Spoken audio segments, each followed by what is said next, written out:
I'm very excited to be in Istanbul. I'm very excited to be in Turkey, actually, for a couple of reasons. The number one is that I've been really warmly welcomed by our community, by our friends, and by our partners. And number two is because also in Istanbul, there is my favorite dessert in the world, which is called kazandibi. Maybe for my Turkish friend, you know it. So today we are here to celebrate not only the events and the presence of XT in this event, but also to discuss a little bit more about actually what is very important for Web3 industry. And we are talking about the community. So my name is Albin. I'm the CEO of XT.com. So basically we are a global crypto exchange. We are operating already for 5 years. We have more than 6 million users. We have more than 10 offices around the world. And we are keep growing up in terms of people, in terms of product and services that we can offer to our customer and community. Most importantly, I want to start and share a little bit of background and a little bit of stories. So a few years ago, in 2021, happened a very interesting story actually in the US market, in the traditional finance market. We call it the David versus Goliath battle. So for those that you know and maybe are familiar, there is a company in the US that used to be called GameStop. It's actually a giant gaming company. And at that time in 2021, there was a bet that was made by the huge hedge funds in the US. And if you are actually familiar with hedge funds business, most of the time, those guys are making money by short selling, basically targeting a couple of companies and trying to short sell their shares. And so at that time, there was actually a small group of traders called the Wall Street Bets that were actually operating on the Reddit forum. And they noticed the moves, or at least the action that wanted to do the hedge fund against GameStop. And so by using the power of the community, this small group of committed people succeed by calling more people to buy the stocks, to actually creating what we call a short squeeze, which is for a short period of time, a big rise of the share price. And so by this action, what happened is that basically all those hedge funds positions were liquidated, causing a loss of few $1 billion for those hedge funds.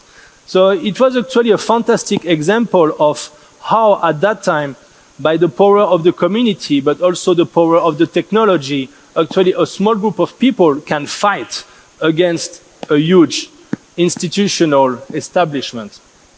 And so at XT, basically, this is also what we believe in. We believe in the power of the community, and we position ourselves as the first social infused exchange. So I'm sharing with you actually two very simple examples about how it translates in our business. We have been actually, for the last years, building a lot of partnerships with what we call social media apps or social media platforms to allow what we call the group or social trading. So you can imagine that today you could use the app like Telegram, and within Telegram you could have the function of trading or basically buying, selling crypto. And so by having this community reacting or sending signals, it's basically emphasized about the power of sharing, learning, but also buying and selling crypto at the same time. So these are the two examples of the major company that we are partnered with, which is called BitTalk and Tapatalk, which are originally very huge in the Asian community. To follow on that, another example of the social part that we want to emphasize is what we call the copy trading. So for those that are not familiar with what we call copy trading, it's basically like following, let's say, influencers, master traders, or KOL within our platform and basically copying what they are doing. So by doing that, you can also duplicate the performance that those traders are doing. And this is a very actually not only effective tool, but also reinforce the power of sharing and basically growing together also as a community. So actually what we are doing online, we are also trying to translate in real life, because we believe that doing Web3 or crypto or blockchain industry is not just happening in the digital world. We also need, like today, we are all gathering together to share and communicate to do something in the real world. Because we cannot just say we are believing in the power of the community and not basically doing what we believe in. So here are a few examples of our company doing a lot of things around the world, either if it's organizing meetup, trying to educate our community, inviting our friends, either if it's attending show like today, delivering speeches, or also sometimes helping to give back to the community, like we did in Turkey when the last earthquake happened, by helping our friends, family, and partners. So up to date, as I said before, for the last 5 years, basically, we have been growing a giant ecosystem with a lot of different products and services, such as an academy to educate people about crypto, such as an NFT marketplace for people to buy and sell NFT, such as a launchpad for people that want to launch their new token, or also futures trading, or also, for example, our labs, which is doing investments from pre-seed to seed in a lot of various projects, or also our own blockchain for providing people that want to build projects the right technology for them to build. So up to date, we have been building this ecosystem and actually reached more than 6 million users for the platform. But as I said before, with our strategic social partners, are able to reach more than 40 million users globally. So we believe as well that actually there is no fight or there is no opposition between the CeFi and the DeFi world. Actually, for us, we believe they are going end to end, because most of the time as a crypto exchange, what we are offering is basically an entry door for the new user, an entry door for people to get familiar with crypto, which is reliable, which is easy to use, which is a service that we can provide. And later on, after we do our job to educate people, eventually they will be more familiar to jump to the DeFi world.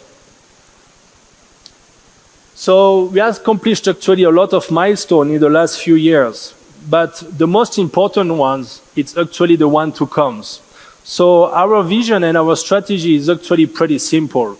We believe in what we call the 3P, so it's very easy to remember. First of all, the most important thing is to build the right product for people to use, with the right engine, with the right technology. Second is to have the right network of partners. So for example, the project we are working with, the people that visit us today to work together. And last and most importantly is the people, because without them we cannot do anything. So as I said before about the importance of the community, most of the time at the end it goes back to the people, and that's for us what we believe is the most important thing. So if you want to get in touch, if you want to discover about us, we actually have a booth right there, so our team is very happy to welcome you and share with you. And I'm also very happy to be here today. And again, thank you very much for the time, and teşekkür.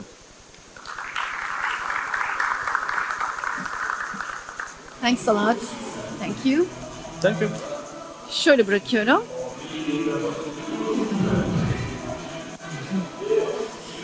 Okay. So Albin, thank you very much for your speech and also for your comment on Kazandibi. So you should give it a try if you have a chance. All right, so let's continue with Brokerage Business Scaling Strategies Guidelines on running Forex and crypto broker. And our valuable speaker is right in front of me, Pamela Alexandra Linaldi, the Business Development Manager of B2 Broker. So could you please welcome Pamela with her applauses. Merhabalar. Welcome.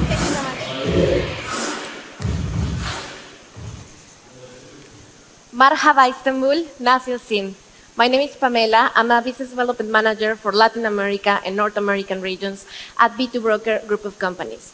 During this presentation, I intend to provide you with valuable guidelines into scaling strategies for running a successful Forex and crypto broker. So first of all, when I talk to my clients, the main thing that I tell them is they need to spend time, resources, into researching the area or the target area that they aim to achieve. So regarding the Forex market, as of today, the trading daily value of the Forex market is over $7 trillion. From the entrepreneurial point of view, the brokerage business is a really profitable business. But I also tell to my clients that in order to make an informed decision, you need to know the risks and the challenges that you will be facing during the process of making this successful business. So for that, I want to walk you through first the main challenges for running this Forex and crypto broker. The first one is the counterparty risk. Who is your provider? When you are signing an agreement with a provider, you are signing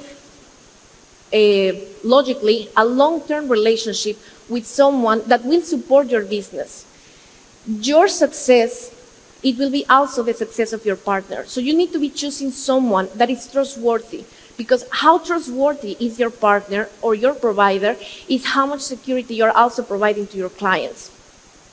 So after selecting this provider, can be for the technology, can be for the provider, what are you acquiring? What it means to sign this contract with them? What are the integrations that they provide? What are the facilities that they will provide you? After signing this contract, are they providing you with support, with assistance, or are you on your own? So if you realize this main step, that is the first one, is really important on how you will be on the long run. After this, the money flow, of course, this is the veins and the blood of your business. When you are choosing a PSP, you need to make sure that the fees that they will be charging you will allow you to remain competitive in the market, because the market is changing daily. Daily there are new brokers, new exchanges, new providers. How you remain competitive? You cannot have a static provider. They need to be evolving also with you. I told you at the beginning that one of the main points that I give to my clients at the beginning is you need to make a research on what is your target area. I know that we need to aim high, and of course, you need to think that you want to be a global company, you need to be a global website, and you want to be in all the areas of the world. But first of all, let's focus on how you're starting. What is your main target area? Who is your client? What are the payment methods that are easier for them to pay in your platform? This decision will allow you to choose who needs to be your PSP. And then we come back to the counterparty risk. You choose a CRM, right? What was the integrations that they have with PSPs? Do they allow you to have for different regions? Do they allow you to have traditional fiat payment methods? Do they allow you to have crypto payment methods? Here we come back also to the point of the competitive fees. How much they are charging you for the volume of the transactions? Can you remain competitive in the market against your competition, against the biggest ones in the current market? Do they provide you with AML and QAT? These will also be important depending on your jurisdiction, on your regulation, that your provider is also aware of these points. So you see, we also come back to the main point. Who did you choose at the beginning? Then we go to the regulation part. The main point here that I will tell you is, first of all, what is the jurisdiction that you choose? I told you also at the beginning that you need to see what is your target area at the beginning. So if you're choosing to start a business, where are you starting it? Where is your company registered? And the second point that we start all the time to advise our clients is, as you are growing, you also need to be growing in the integrations and in the legal aspects that you have.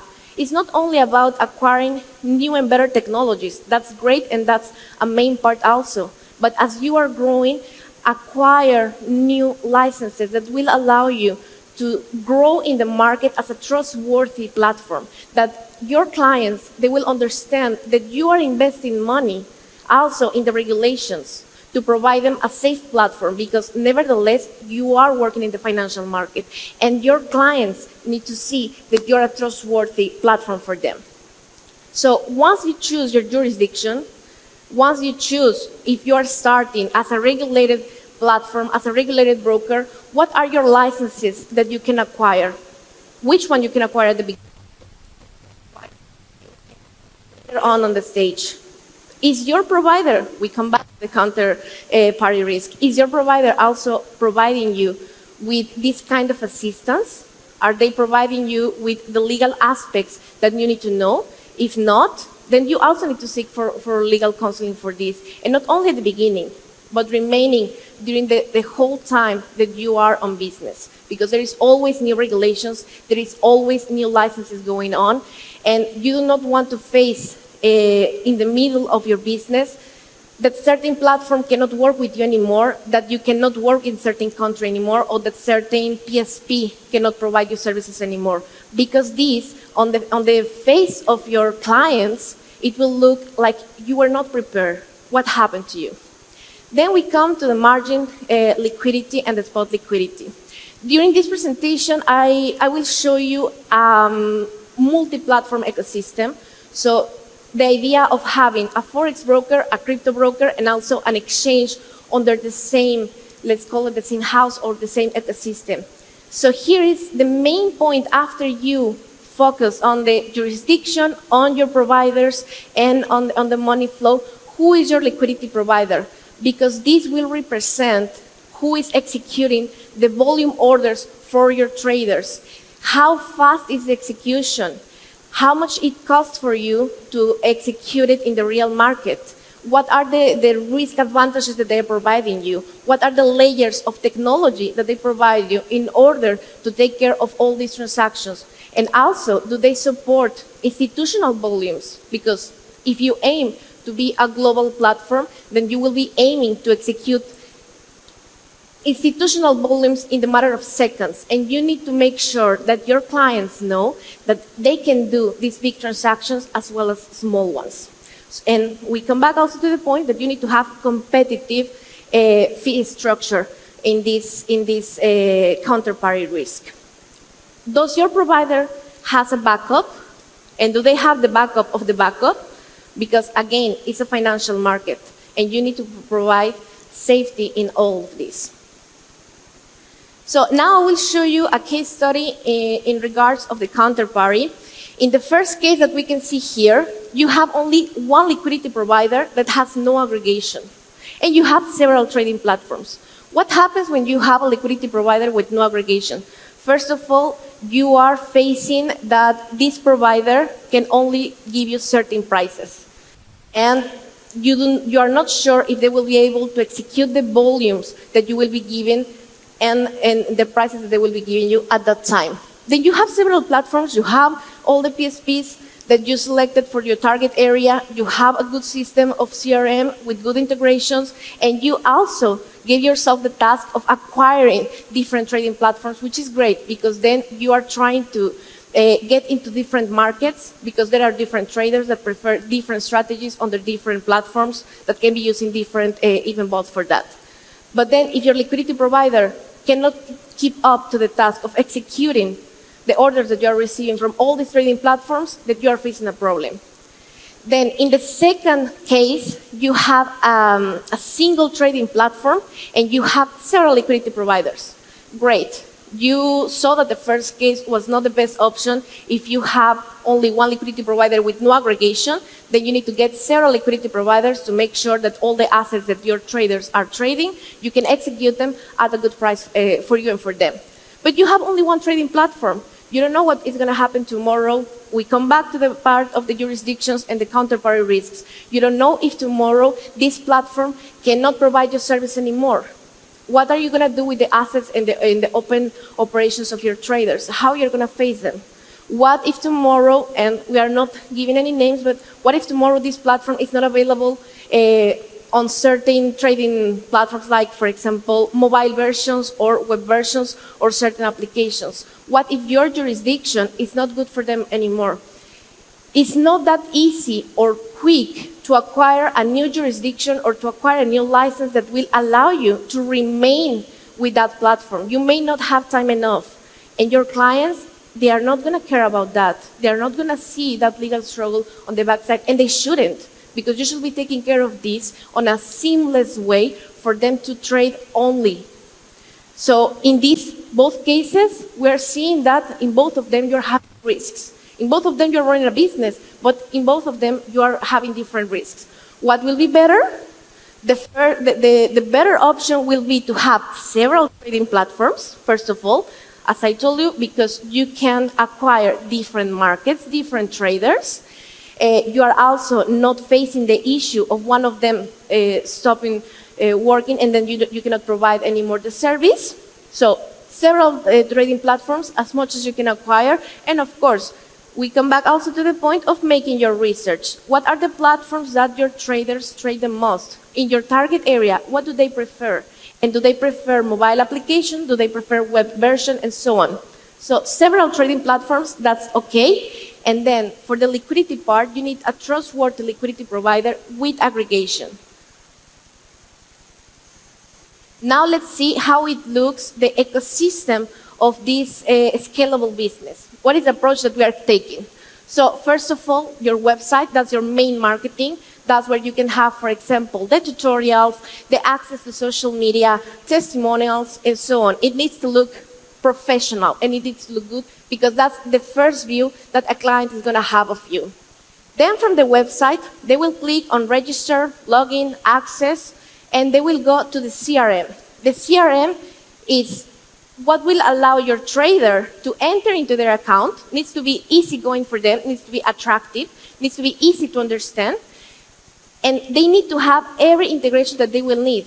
And from this CRM is that you are having the access to the back office to manage their accounts and manage what is happening actually in the broker. So we go from the website to the trader's room, that this is the CRM. Here we are showing you, of course, the technology and the liquidity that we have as B2 Broker. So this is B2 Core, a front office, back office trading room. It's also showing you the B2 Core IV. This is the affiliates and referrals model. This is, in my opinion, one of the best digital marketing strategies as of today. Then we go to the trading platforms. What are the integrations of your CRM?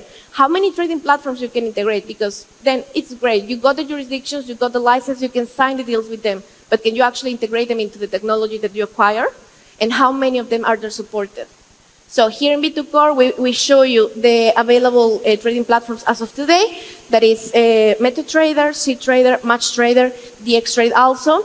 And we have B2 Trader. This is the matching engine for spot trading. So I told you that this was going to be an approach of Forex and crypto broker plus an exchange. Adding B2 Trader, then you are providing now your traders that they were doing margin trading. Now you're also providing them with spot trading. So you got your margin liquidity, your spot liquidity, you got the trading platforms. Then you also add, and I like to see this like a Lego, for example, that you are adding the modules that you need into the ecosystem that you are creating for your traders. You add a new model, this is B2 Copy. This is to provide copy trading, PAM accounts, and MAM accounts to your traders. Even though the Forex market, as I told you, is really big, that doesn't mean that everybody in the world knows how to trade. If you Google, for example, right now how to make money online, of course, trading Forex is going to come up, but that doesn't mean that everybody knows how. And it's not the most difficult thing for a broker to acquire new people, but the most difficult thing is how to keep them in your platform, because they may deposit money, but if they lose it, they may blame you, thinking that this was not the correct way to go. But why? Because they didn't know what to do in the first place there. And even if you provide them with tutorials or with some articles on how to trade and so on, that doesn't mean that everybody will read them or go through them. But if you provide them with a tool for them to copy from a master, then you're giving the possibility not only to the seasoned traders to come to your platform, you're also giving the possibility to people who doesn't know about this, but has heard that this is a good business, it's a good way, oh, it's interesting, and so on. You provide them with the possibility to come to your platform, copy from someone who actually knows what they're doing, put their money to work, because that's the main thing about money. You need to put it to work. If it's resting, it's not making any profit for you. So you provide them with B2 Copy, and you are acquiring not only new traders as a newcomers who wants to copy from someone, you're also acquiring master traders that they trade, of course, higher volumes, because in your platform, they can earn also more money. Why? Because they can be applying a subscription fee or any different type of fee to the traders that are copied from them.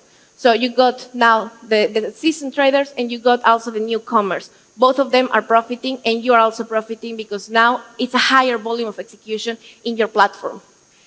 Then from here, you have in the CRM, as I told you, your payment methods. Here we are showing you B2B Pay. This is our crypto payment processor. It's tailor-made exactly for brokers and exchanges, but I will go through it in the next slide. Here we will provide you with enterprise wallet solutions and with merchant solutions. So it will be focused on both the broker side of the business and the exchange, the crypto exchange part of the business. Then, of course, the CRM has all the integrations that you need for your traders, like the different PSPs, as I told you, for the different regions that you will be aiming, the different KYC providers, and the different, of course, third-party integrations that you may be needing. How do they work? You choose your desired provider for anything, as a PSP, as a KYC. You choose them, you go talk to them, you sign the agreements with them, and you just bring the credential. Nothing else to be done. They are already integrated. It's just pay and plug. Then the last point about this ecosystem approach, and here is the most crucial part, is the liquidity that you are giving to your traders. What is the liquidity connected to these trading platforms?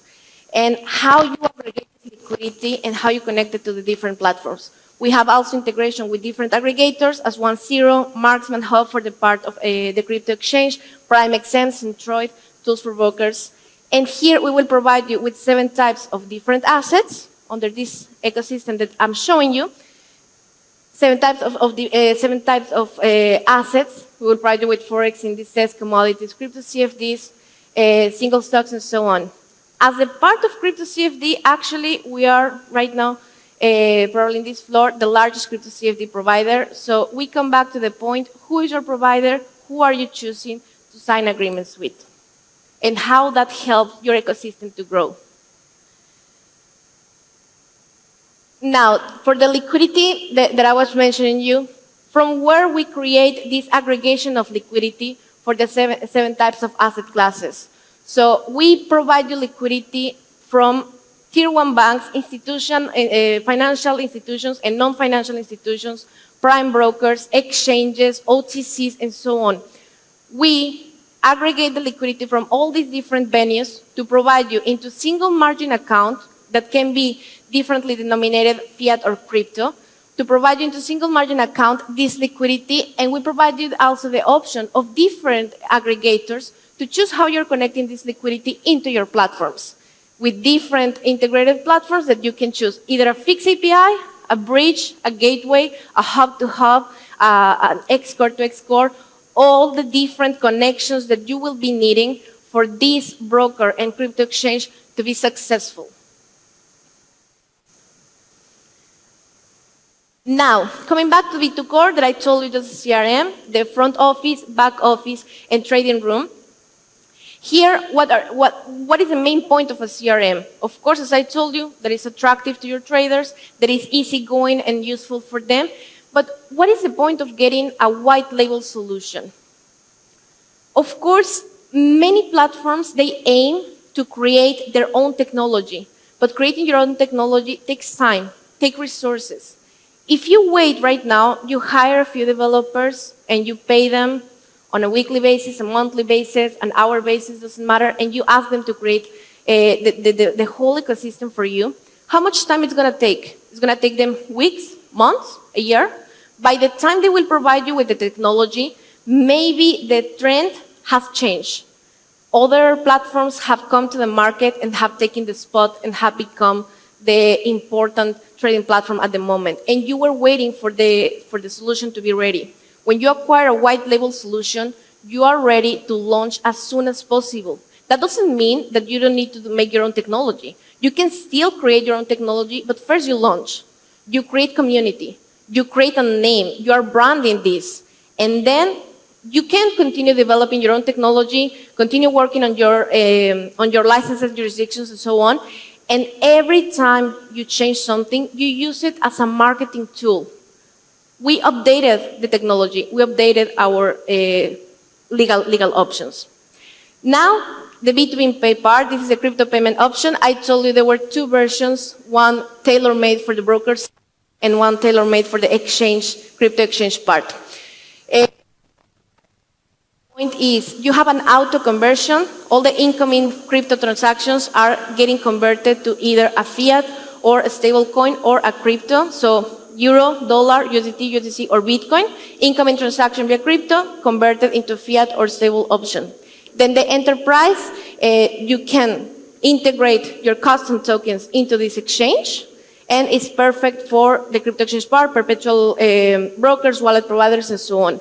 The merchant option is also a great option for e-commerce, since it's a gateway for any type of commerce. Now, how you are creating income, and this is the most important part after you spend all this time research and money into your platform, how you're making money. I told you that the broker is a really profitable business because there are different ways to monetize in the broker. You can monetize in the spread, markup on the spread. You can charge a commission on opening the position, closing the position. You can monetize on the part of B2 copy and also in the part of the crypto exchange. There are different ways to be monetizing also in the spread, the advanced risk management, depending the technology Pamela. that you're having, and so on. Okay. Thank you very much, Pamela. Are you finished? Okay, thank you very much. Thank you so much for Thanks your a time. lot. Thank you. Let me Sorry, get it. didn't know the time. Okay, let's not fall behind the schedule, so let's go on quickly. We'll be talking about your future of decentralized trading, and our speaker is Denewin, the founder and the CEO of Foxify. So let me invite him to the stage. Denewin? Huh?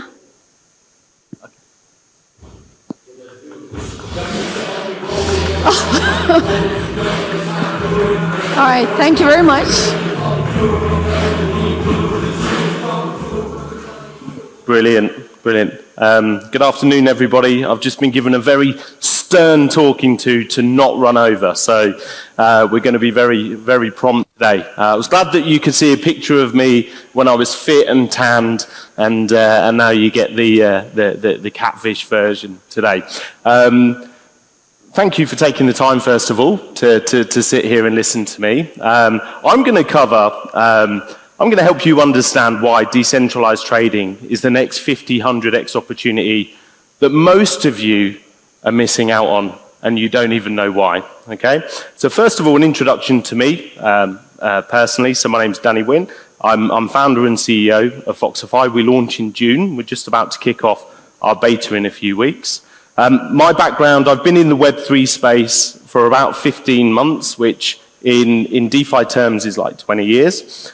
Before that, I've worked over 10 years in the corporate environment, worked for a couple of Fortune 500s, worked in very progressive industries like energy and sustainability and additive manufacturing, and then later on in the startup space. And I dedicated my life to doing this. I launched my first project a year ago, a week before Terra Luna, which was called Make DeFi Better. And actually, we did very well. Actually, it sounds like a very sad story, but we 8x during the bear market. And we love solving problems within this space, and there's no shortage of those. Oh. Sorry, I wasn't given a training course on this, so learning on the job. So just to give you the background, really, you know, why are we all so emotional about Bitcoin? Where does that come from, right? And it's that word decentralization. And what does that mean? Decentralization really means putting the power back in our hands. And if we remember when Bitcoin really took off, it's back around 2008, 2009. And we're going through a little bit of one of those processes again at the moment on a global scale. And that's because we're angry. We're angry with the financial system. And so we want to take that power back. And that's what really drives the emotion into Bitcoin. Fast forward 12, 13 years, the industry is flourishing, and you get this rush of centralization. And then we saw how that played out in 2022. So you start off with decentralization, which we're very passionate about, and then centralization drives a lot of success. Ultimately then, failures that we saw last year, like FTX, Celsius, and so on, have then sucked the confidence out of the industry, and it's been a very, very difficult year, obviously, within crypto. But there has been some winners, actually, over the last year, and that's the re-emergence of decentralization. And no more in any part of the industry than decentralized trading. Now, anybody here doesn't understand the difference between a centralized trading platform and a decentralized trading platform, I'll give you the TLDR. A centralized trading platform, as soon as you put your money on that platform, it's not yours. It's gone, right? It's numbers on a screen, and it's somebody else's funds now. You've heard the term, not your keys, not your crypto, and ultimately that is the decision that you take when you hand over funds to a centralized platform. Where decentralized platforms are fundamentally different, and within trading, typically the way they work is that they have a decentralized liquidity pool, which people provide liquidity to, and that effectively then becomes the house money that is used for leverage, for traders that are trading things like perpetual to borrow from on their positions when they're trading, okay? So the difference, the big fundamental difference being that when you use a decentralized trading platform, it removes the number one concern of any trader, which is, I can spend 30 years learning to be the best trader that's ever existed, but if I'm going to lose everything in my sleep, then what's the point? And that's really driven the successes that you've seen over the last year in decentralized trading. Some of the brands that you see here, so if we led by the likes of GMX and DYDX, they're doing significant volumes. We're seeing some of these guys earn as much as $1 million, sometimes even $2 million a day in fees, right? So these are substantial organizations with TVLs far in excess of 400 or 500 million. So you'd be forgiven for thinking, well, the opportunity's gone. What is this guy talking about? But that's not really the case, because actually we've only really scratched the surface. And let me explain the reason why we've only scratched the surface. If you survey traders in volumes, right? If you survey very big traders, fees are really important to them. But if you survey high numbers of traders and ask them what's most important to them, number one is the solvency of the platform they're using. That's number one concern. Number two, surprisingly, is actually user experience, right? So how easy is it for me to use? Because if it's my day job, I want my day job to be comfortable, and I want it to be very practical to use. And then a very close third comes in with fees. Now, the reason you've seen this huge uptick in decentralized trading, I've already explained. But then there's also a reason why you see a huge gap between these two worlds still, despite it being a significant opportunity. And that's because most of these big players, even the ones that are making $1 million, $2 million a day in fees, is that they've solved problem number one, and they've made problem number two even bigger, actually. Most of us here will have MetaMask wallets, and we've long forgotten all of the stresses when you first got into DeFi. But if you can think back that far, it's really difficult. Yeah, it's really difficult. You land on a decentralized platform. You have to, in a very short space of time, if you want to trade, get your head around wallets, bridging, gas, which chain do I use? It is really, really difficult for people to transition from CeFi across to DeFi. And that's why, despite the successes that we've seen in decentralized trading, you still with this huge gap between the two. Depending on where you get the numbers, there's always different sources, but typically we're seeing within perpetuals alone, the daily volume on perpetuals on centralized platforms is 50 times that of what you see on decentralized platforms, okay? And that doesn't account for the amount of people that just don't want to come into the industry because they don't trust the central exchanges and they can't get their head around the decentralized exchanges. So we can measure what we've got today and run the numbers, and we can see there's clearly a 50x opportunity if you can nail decentralized trading. What you can't measure is how many people don't even want to touch it because they don't trust the platforms within the space. And ultimately, decentralized trading with a world-class user experience will solve problem number one, and it will solve problem number two, and then we can start to really unlock the opportunity within this industry. But it's way bigger than this industry. I've worked in additive manufacturing. As I mentioned, I ran Schneider Electric's a 26 billion ESS business. I ran their electric vehicle charging market company across 3 markets. And there's one thing that's exactly the same in every small startup, fast-paced industry that you're in, is that we all box ourselves in. We think that we're already big, but we're not. If you step outside of this world, we're tiny. The daily Forex volume is greater than the annual volume within crypto, right? This is just a dot in the ocean. And success within this industry is really going to come when we use Web3 and we go beyond we look at today. And you can see within this pyramid here, it'd be very easy to launch a decentralized trading platform like I'm doing and look at the top of that pyramid and say, yeah, I'd like to make $1 million a day in fees. Who wouldn't? But the real opportunity lies in the next two levels of the pyramid, offering a truly credible alternative to centralized trading, number one, and then being able to scale Web3 beyond crypto and really unlock the volume that sits outside of the space that we see in front of us right now. The real opportunity will come when a platform like ours means that you can trade on it and you don't even know that you're using the blockchain. That's when the blockchain is going to be really successful, and that's where the opportunity is going to come from for a platform like us.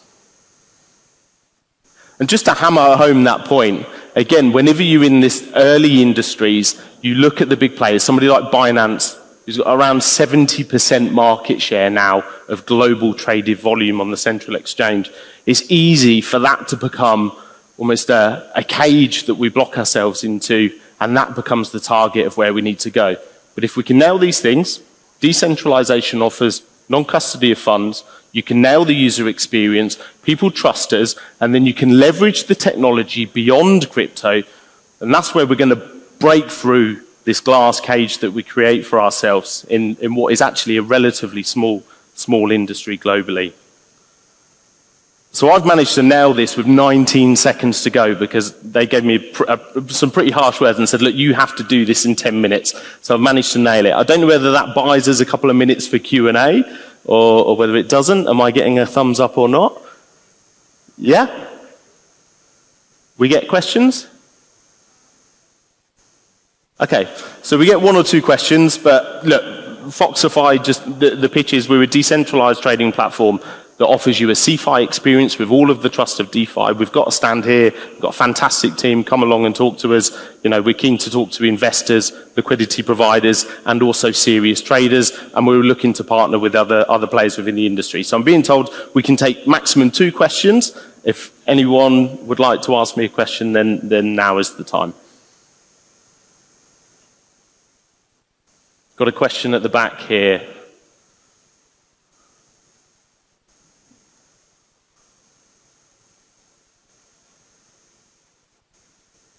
Okay, thank you for the wonderful presentation. There is, you did mention about decentralized exchanges. What policies can they make to protect retail investors from pump and dump schemes? Because there are exchanges that maybe there will be a token, they pump, and retailers will buy, then they dump on them. They manipulate the markets. So which policies can they implement to protect retail investors in the market? Yeah, it's a good question. It's a slightly technical question because so most exchanges work on an order book model, which means there's buy and sell orders, and the depth of liquidity on each side of buy and sell. If it's very thin, basically, then the price will move very quickly, either up or down through the order book. And ultimately, this very fast movement, if there's any injection of liquidity, is what drives a pump and then the dump, right? It can move in both ways. A decentralized perps trading platform like our own actually uses a model, so I'm being attacked here, uses a model whereby we pull a price not from an order book, but from 8 different sources, which is then an aggregated price, which is called a time-weighted average price, a TWAP. So there's actually 0 slippage, and there's no order book model. You're trading against the liquidity pool, and the price is fixed. There's no slippage, and so you don't get the same... there isn't the same opportunity for manipulation where by pumping in a lot of liquidity very quickly, you can then push the price in one direction and then you can dump it very quickly back in the other direction as well. So fundamentally, in terms of trading, that's what's different on our platform and avoids that situation happening.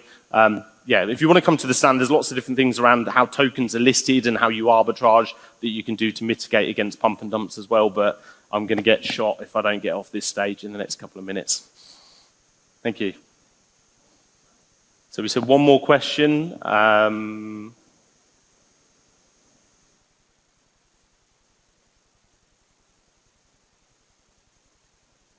Hi. Good afternoon. I want to ask how transparent is the platform regarding the wallet, the trading wallets? Sorry, I couldn't hear the question. The transparency. Sorry, could you rephrase the question? how transparent is the platform Yeah. regarding the wallets? Yes. Yeah, well, it's very transparent, right? Everything on Web3 is is also sometimes a negative, but it's a very public ledger. Ultimately, our platform is an environment.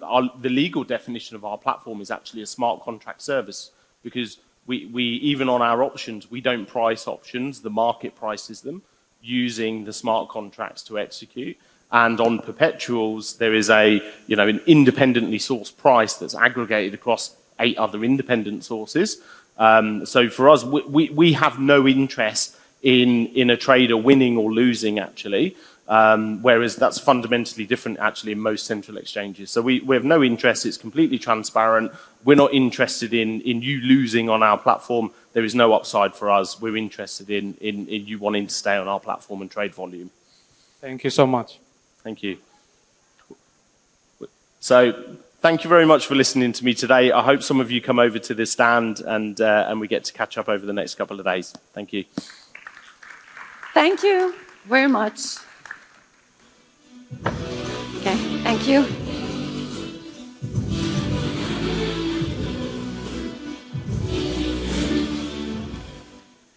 So, before we were getting started, I told you that we had excellent line of speakers and panelists.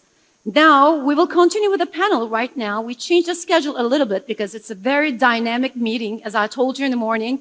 And we will be talking about Web3 now. We will be talking about the advantages and the disadvantages and the importance of Web3. I have 3 wonderful speakers here, so let me welcome all of them. Haider Rafique, Mr. Haider Rafique, the Global Chief Marketing Officer at OKX. Please give a large applause for Mr. Haider Rafique.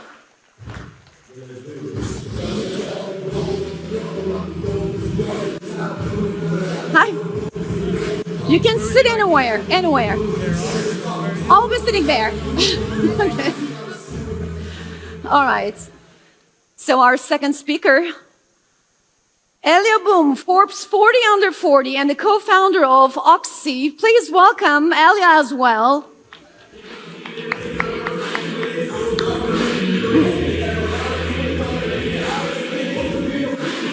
Hi. Welcome. And we have Ömür Çataltepe, Business Development Director at Ton Foundation. So welcome Ömür on stage.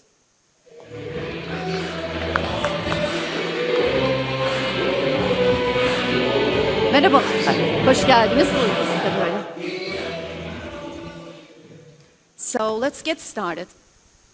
I know Mr. Haider Rafique will be leaving very soon. You have a very tight schedule, I know, so we'll just get started with you about Web3. Everybody is interested in this topic, and we want to learn more about the advantages, the disadvantages, how we can make use of it, and how we can connect it with the previous operations. So what will the future of crypto look like with Web3? What do you think? What do you see in the future?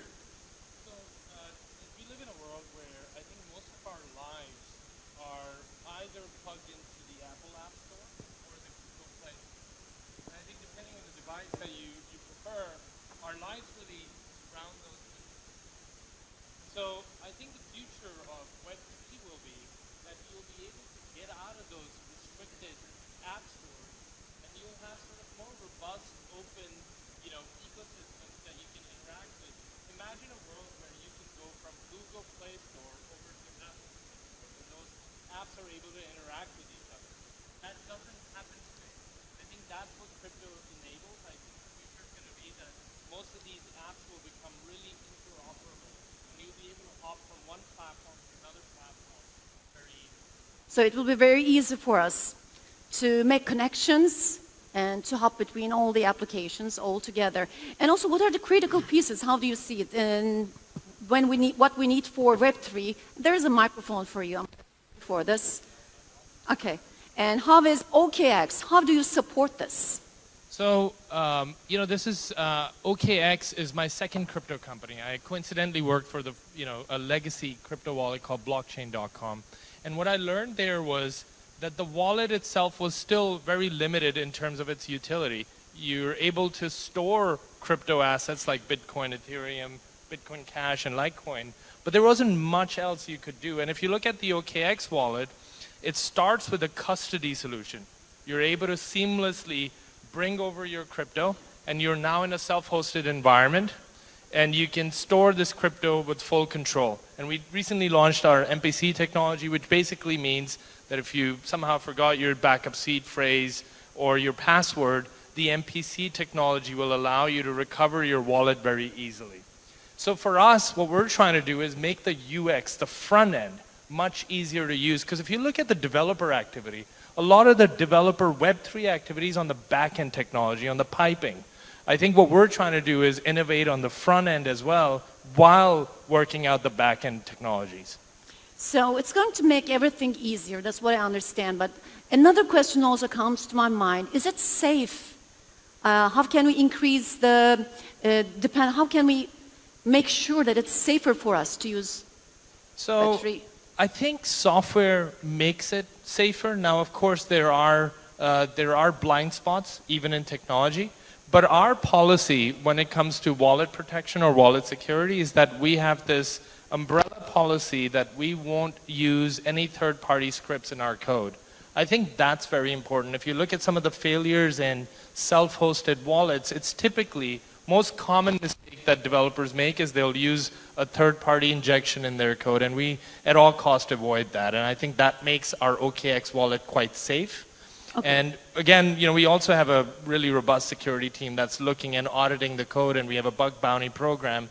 All of these things combined, I think, bring a really secure solution to people around the world. So because it's a very dynamic system, you know, new things come along, so you have to make some changes, some adaptations, and customers will also, the users will get used to it easily.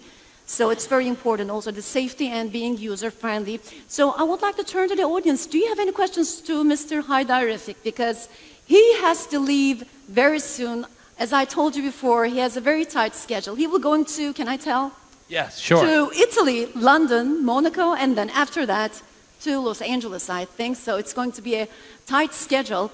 But I think he'll be very pleased to answer your questions if you have any about Web3 and OKX applications. Do you have any questions? And panelists, you guys are also welcome to ask questions. Although I have my turn for you. Elliot, do you have any questions? No, for me, I'm just going to share a story, but it has to do with OKX as well, a part of it. It's okay, all right. So then thank you very much for being with us tonight, today. Yeah, so that you'll have some time to catch your plane, I think. Thank you very much, and thanks for having me here. You're welcome. Thank you very much. Cheers. So, I have it. It was very nice meeting. Here's left, and I'm not letting you go, guys, okay? So we'll be here. So Ella, let's continue with you. What are the most important products for Web3 adoptions? What can you say about these products? Web3 till now, it's first of all, marhaba everyone. And Web3, they need products to attract the majority of users. Till now, the users in Web3 are very small. And one of them, I believe, Oxy or any similar product, where you can allow easy way for people to off-ramp their money from crypto outside of crypto. Maybe Turkey is more open to crypto, more than most of the countries actually. But other countries, which is the majority as well, they have a problem in off-ramping this money outside. Second thing, we've seen now, I don't know if you guys too much in crypto, we've seen that memes is attracting so many users who are afraid from crypto or do not understand crypto. And one of them was Pepe, which is something I'm quite sure many people heard of. Now it went, I don't know, above $1.8 billion in 14 days. And it came from normal people. We're speaking about it like Pauli, Kenobi, Chris, and Yazan. And it made new people come from Reddit, from etc. So memes is a good part of the culture. Also, there's something called OGs, like meme and DeFi. Things simple to attract the people. And that's a part of going to mass adoption and making an easy way for them to off-ramp this money out of the space. So how do you see the future of Web3? I'm sure we're going to have Web 4, Web 5, and it's going to go like that. So what do you think of Web3? What is it going to be replaced by in the future? What do you expect? To be honest, Web3 need to be regulated. but I still believe it needs to be in DeFi. And my future, or the visionary I see, which should be DeFi but centralized, but KYC'd. It means you can use your non-custodial wallet, MetaMask, OKX wallet, Oxy, whatever, Trust wallet, etc. But you should make a KYC on it. So at least when someone trying to off-ramp, the government or any entity can know who's behind it, just to protect it from the bad actors or money laundering and all this. All right.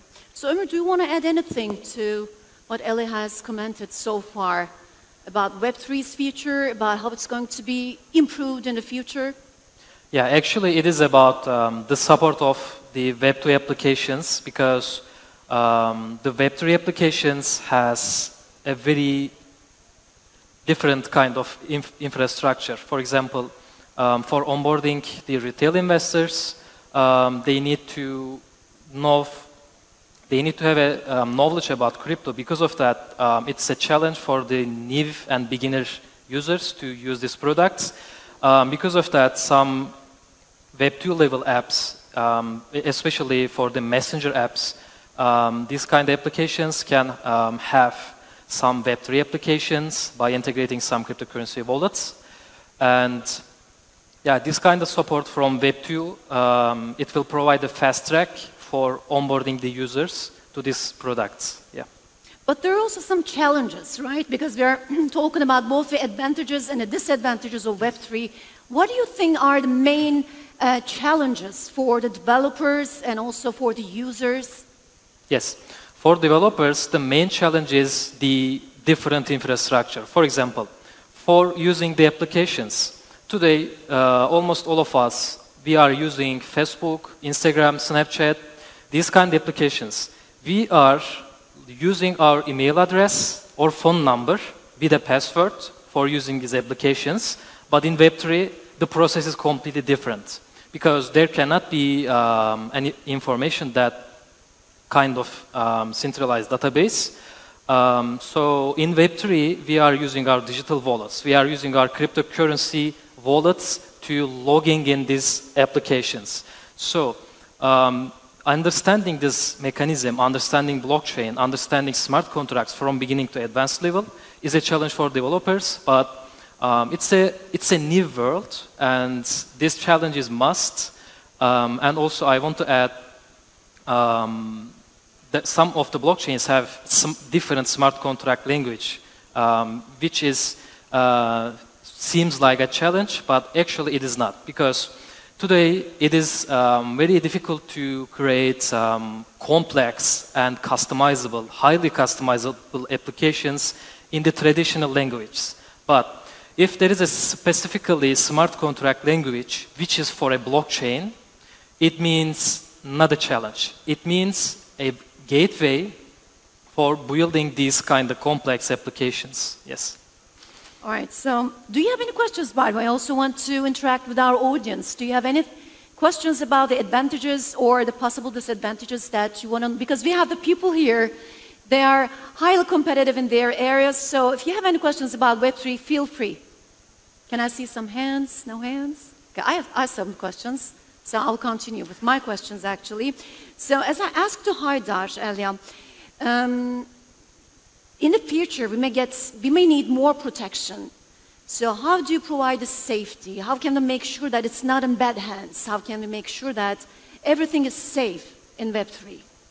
First of all, nothing is safe in Web3. Nothing is safe, I know. Because it's a new technology.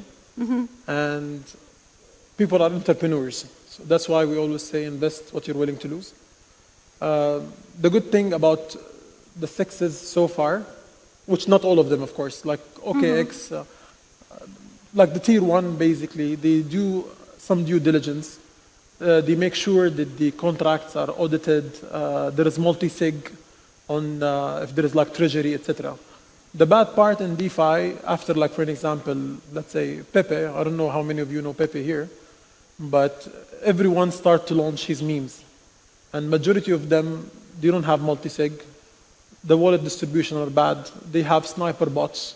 So they pump and they dump on retailers. And of course, who missed Pepe, they want to jump for the next Pepe. And here, everyone is getting liquidated. And that's the bad part. Here is the bad actors. So how can you save it? You have to be smart as a person because no system can save you from these people. How can we be smart?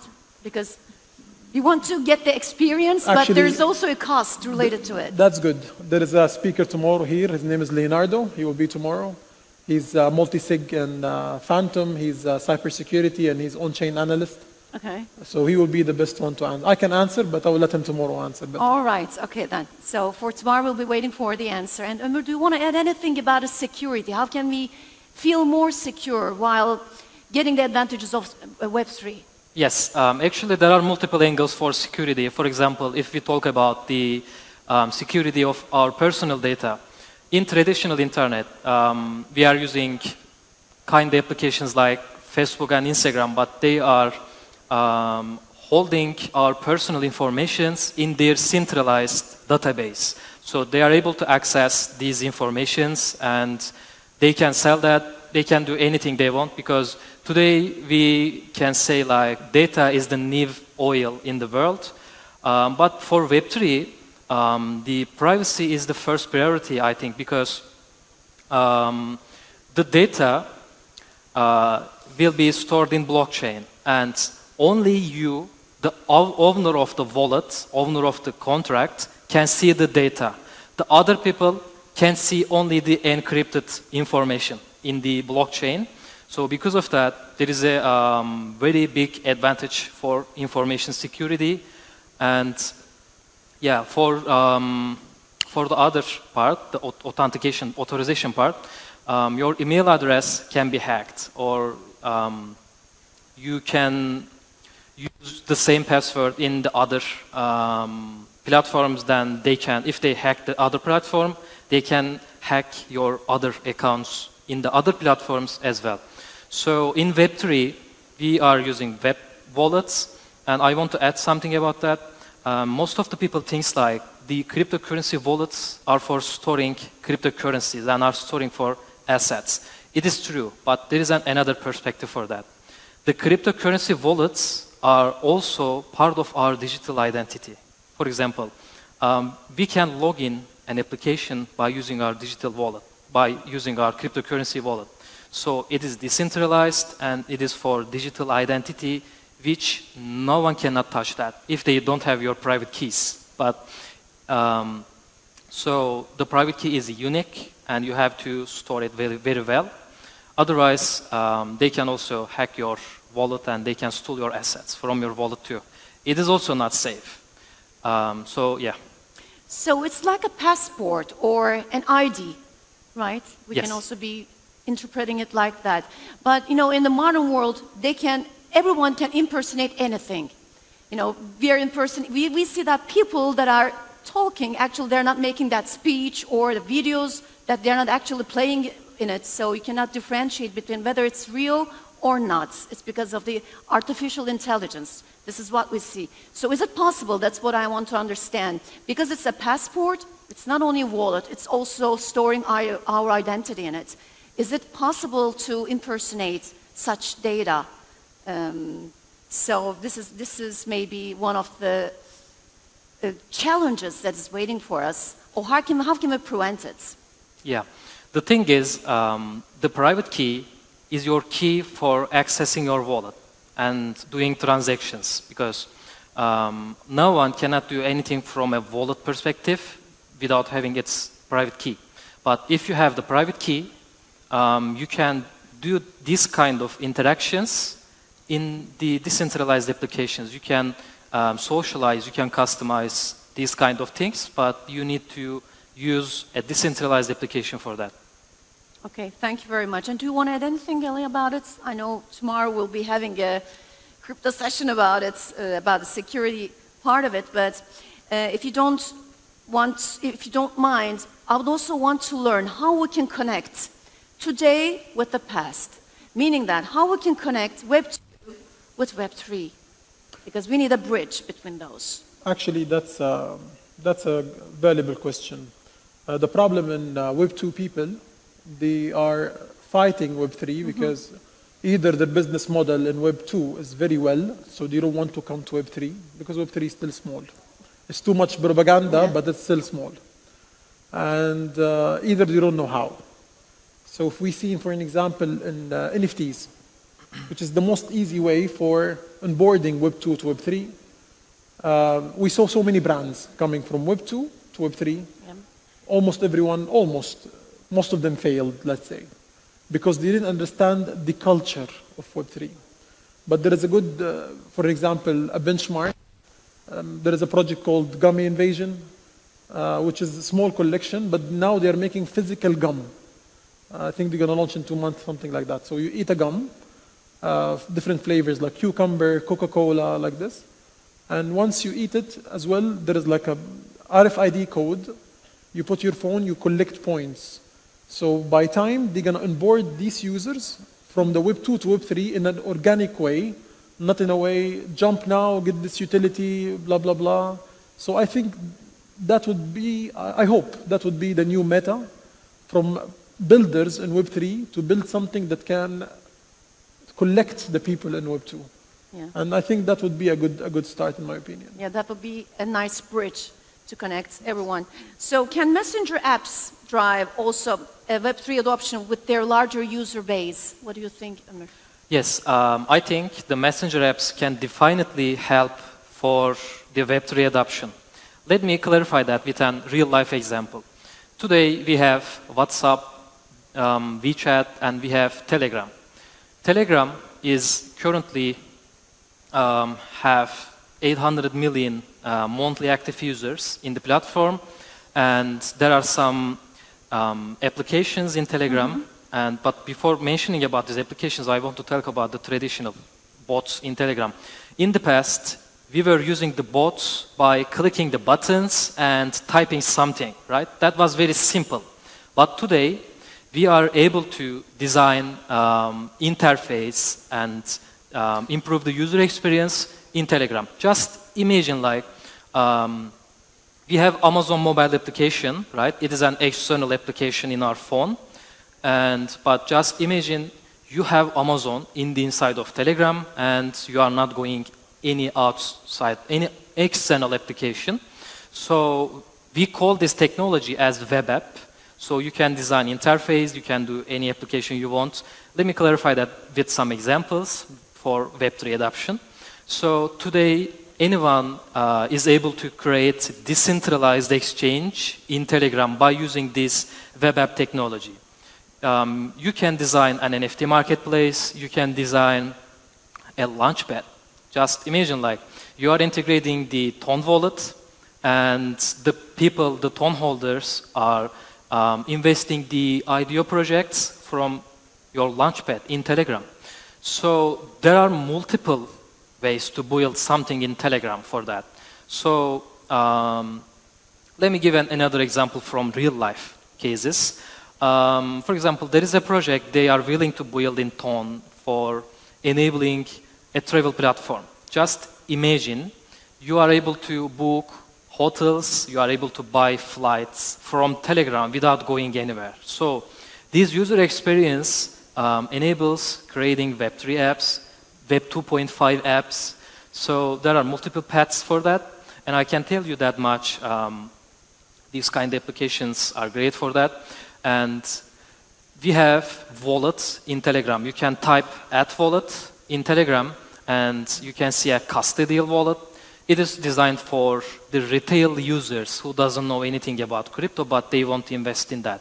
So for simplifying the process for investing in cryptocurrencies, there are options for buying cryptocurrency with a credit card or P2P trading. So these kind of applications will be a gateway for using Web3 applications in Telegram. I think it's a good example for that. So there can be food delivery apps, there can be e-commerce platforms, something like that. We can do anything for that. So it's completely up to the developers and entrepreneurs' creativity. Thank you. So thank you very much for your contribution to this rich and dynamic panel. And can I please get a big applause from you to all our speakers? Mr. Haider has left, but we still have Eljaboom and Ömür Çataltepe, who gave us information about the advantages and disadvantages of Web3. Thank you very much for your contribution.